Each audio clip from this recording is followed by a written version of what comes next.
যাদের ক্ষেত্রে যে তাদের লাস্ট অরবিটালে যদি সিঙ্গেল ইলেকট্রন থাকে তাহলে তার ক্ষেত্রে প্যারাম্যাগনেটিজম সব থেকে বেশি। এবং এখন আমরা মলিকুলার অরবিটাল ইলেকট্রন বিন্যাস থেকে তার বন্ড অর্ডার, একটি যে কোনো মলিকুলের স্থায়িত্ব মানে স্টেবিলিটি এবং তার প্যারাম্যাগনেটিক যে প্রপার্টি সেটা নির্ণয় করতে পারব। Determination of bond order from MO electronic configuration, অর্থাৎ মলিকুলার অরবিটাল ইলেকট্রনিক কনফিগারেশন থেকে আমরা একটা মলিকুলার বন্ড অর্ডার নির্ণয় করতে পারব। তো কি ফর্মুলাটা একটু বলে দিই আগে।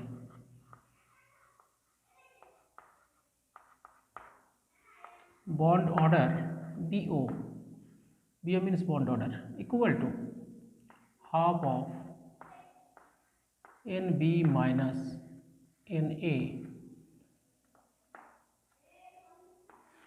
যেখানে NB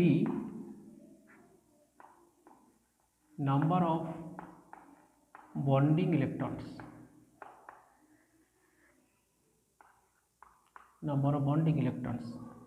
NA number of anti-bonding electrons,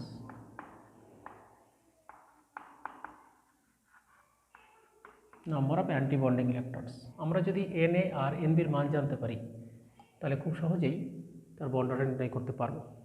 আমরা একটা এক্সাম্পল দিয়ে বলছি। এক্সাম্পল 1, H2 এর ক্ষেত্রে বার করব। তো H2 টোটাল ইলেকট্রন সংখ্যা দুটো, কারণ H2 মানে দুটো হাইড্রোজেনের মধ্যে দুটো ইলেকট্রন আছে। তার যে মলিকুলার অরবিটাল ইলেকট্রন বিন্যাস, that is sigma 1s2 sigma star 1s0, এটাই হচ্ছে number of NB bonding electrons, this is number of anti bonding electrons. তাহলে যদি বন্ড অর্ডার বার করি, BO of H2 is equal to বেরোবে কি, half NB minus NA। NB পেয়েছি কত, দুটো ইলেকট্রনস, দ্যাট ইজ 2, এই দুটো, আর NA পেয়েছি 0, equal to half into 2 equal to 1, that is H2 molecule তার বন্ড অর্ডার হচ্ছে 1। যদি আমরা H2 প্লাসের জন্য বার করি তাহলে লিখব BO of H2 plus equal to, H2 plus মানে একটা ইলেকট্রন বেরিয়ে গেছে, মানে এখানে বন্ডিং থেকে একটা ইলেকট্রন বেরিয়ে গেছে, তাহলে এরকম একটা আছে, তাহলে half of 1 minus 0 equal to half. যদি বলতাম BO অফ H2 মাইনাস, তার মানে এখানে বন্ডিংয়ে দুটো আছে, অ্যান্টি বন্ডিংয়ে একটা ইলেকট্রন ঢুকবে, তো অ্যান্টি বন্ডিংয়ে একটা ঢুকলে অ্যান্টি বন্ডিংয়ে ইলেকট্রন সংখ্যা একটা বেড়ে যায়, তাহলে half 2 minus 1 equal to half. তো আমরা যে তিনটে বন্ড অর্ডার পেয়েছি সেই তিনটে বন্ড অর্ডারের মধ্যে সবথেকে বেশি বন্ড অর্ডার হচ্ছে H2, আর H2 প্লাস H2 মাইনাস হচ্ছে সবথেকে কম। এই বন্ড অর্ডার দেখে কিন্তু স্টেবিলিটি মেজার করা যায়, অর্থাৎ যার বন্ড অর্ডার যত বেশি তার স্টেবিলিটি তত বেশি হয়। তো এখানে বন্ড অর্ডার তিনটের মধ্যে H2 বেশি, তাই তার স্টেবিলিটি সব থেকে বেশি, মানে এই তিনটের মধ্যে। তারপর স্টেবিলিটি অর্ডার,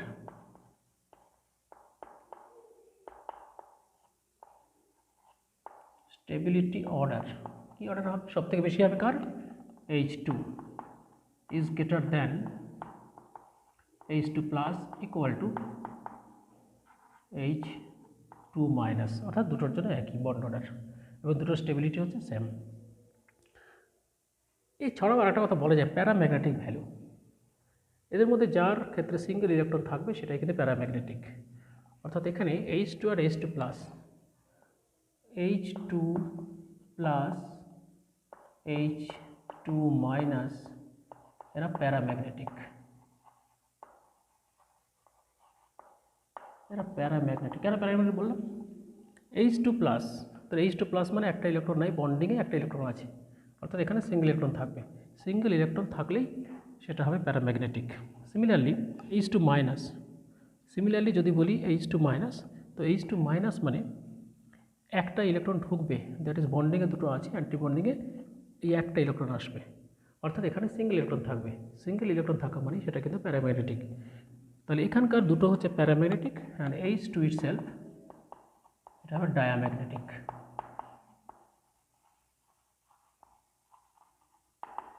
ডায়াম্যাগনেটিক। এক্সাম্পল 2। তো এক্সাম্পল 2 নিচ্ছি O2 কে নিয়ে, অক্সিজেন, যার ইলেকট্রন সংখ্যা 16, কারণ 8 + 8 দুটো অক্সিজেন আছে, দুটো ইলেকট্রন হচ্ছে 8 + 8 = 16।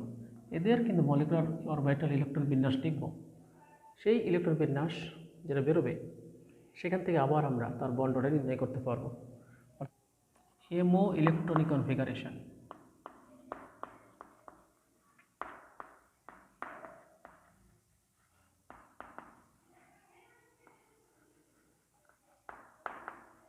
সেটা কী হবে আমরা একটু লিখে নিই এখানে কনফিগারেশনটা।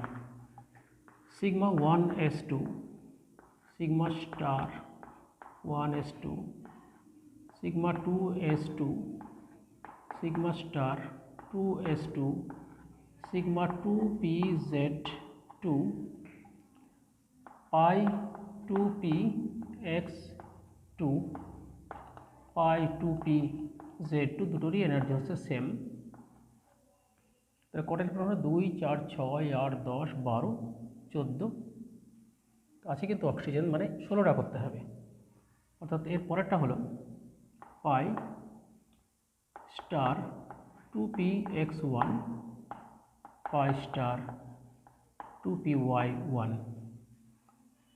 এই হচ্ছে O2 এর MO ইলেকট্রনিক কনফিগারেশন, অর্থাৎ মলিকুলার অরবিটাল ইলেকট্রন বিন্যাস। তো এখন এই ইলেকট্রন বিন্যাস থেকে আমরা বন্ডিং ইলেকট্রন আর অ্যান্টি বন্ডিং ইলেকট্রনের সংখ্যা নির্ণয় করব। তো এখানে বন্ডিং ইলেকট্রন মিনস অর্থাৎ যেগুলোতে স্টার নেই সেটা হচ্ছে বন্ডিং ইলেকট্রনস, আর যেটাতে স্টার আছে সেটা হচ্ছে অ্যান্টি বন্ডিং ইলেকট্রনস।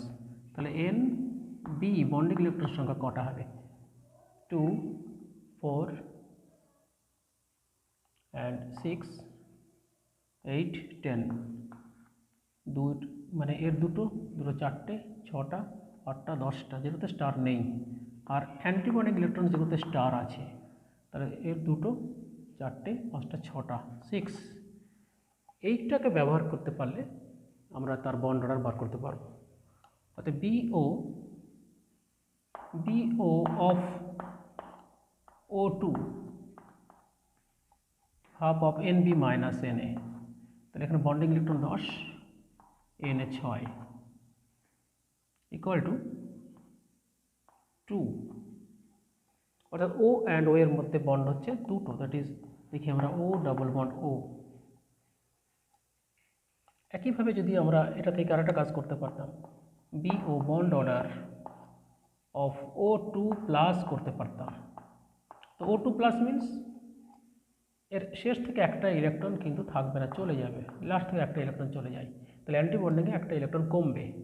অর্থাৎ তখন বন্ড অর্ডার হবে হাফ অফ বন্ডিং একই আছে, অ্যান্টি বন্ডিংয়ে হয়েছে 5, ইকুয়াল টু হবে কত? 2.5। অর্থাৎ O2 প্লাসের জন্য তার বন্ড অর্ডার হবে 2.5। Similarly bond order of O2 2 plus means কিন্তু আরেকটা ইলেকট্রন এখান থেকে বেরিয়ে যাবে, অর্থাৎ দুটো ইলেকট্রন মাইনাস হলো, দ্যাট ইজ এখানে স্টারে কোনো ইলেকট্রন থাকলো না, অর্থাৎ অ্যান্টিবন্ডিংয়ে দুটো কমলো।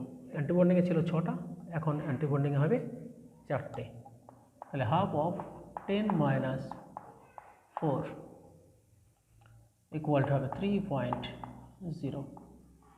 তাহলে এর বন্ড অর্ডার হলো 3। একইভাবে যদি আরও বার করতে চাইতাম, কীভাবে? Bond order BO of O2 minus. তো O2 মাইনাস মিনস তখন একটা ইলেকট্রন কিন্তু ঢুকবে, যা ছিল তার থেকে একটা বেশি ঢুকবে। কোথায় ঢুকবে? অ্যান্টিবন্ডিংয়ে। অ্যান্টিবন্ডিংয়ে একটা ইলেকট্রন বাড়বে, হাফ অফ 10 বন্ডিং ঠিকই আছে, অ্যান্টিবন্ডিংয়ে যা ছিল 6টা, এখন হবে 7টা। তা 10 - 7 equal to 3, that is 1.5 bond order. Similarly, BO of O2 2 minus যদি হতো তাহলে লিখতাম কি? হাফ অফ 10 মাইনাস, এখন অ্যান্টিবন্ডিং 2 মাইনাস মানে আরেকটা ইলেকট্রন ঢুকবে, অর্থাৎ সেখানে বন্ডিংয়ে যা আছে তাই থাকবে, অ্যান্টি বন্ডিংয়ে দুটো ইলেকট্রন ঢুকছে। 6 + 2 8, 10 - 8। অর্থাৎ এখানে O2 মাইনাসের বন্ডার হবে হাফ 10 - 8 = 1.0, দ্যাট ইজ এর বন্ডার হলো সব থেকে কম। তাহলে আমরা এদের মধ্যে দেখতে পারি সব থেকে যার বন্ডার সব থেকে বেশি তার স্টেবিলিটি সব থেকে বেশি হবে, যার বন্ডার সব থেকে কম তার স্টেবিলিটি হবে সব থেকে কম। তো সেটা দেখতে গেলে দেখতে পাবো সব থেকে বেশি বন্ডার হচ্ছে O2+, দ্যাট ইজ 3.0, তার স্টেবিলিটি সব থেকে বেশি। তারপরে যদি একটু স্টেবিলিটি অর্ডারটা লিখি, stability order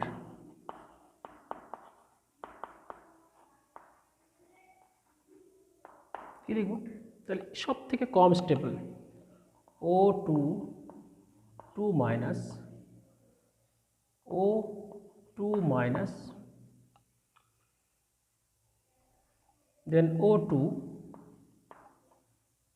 and O2 plus, O2 plus, তাই বলবো সব থেকে বেশি স্টেবল হলো O2+, দিস, অ্যান্ড সব থেকে কম স্টেবল হচ্ছে O2-।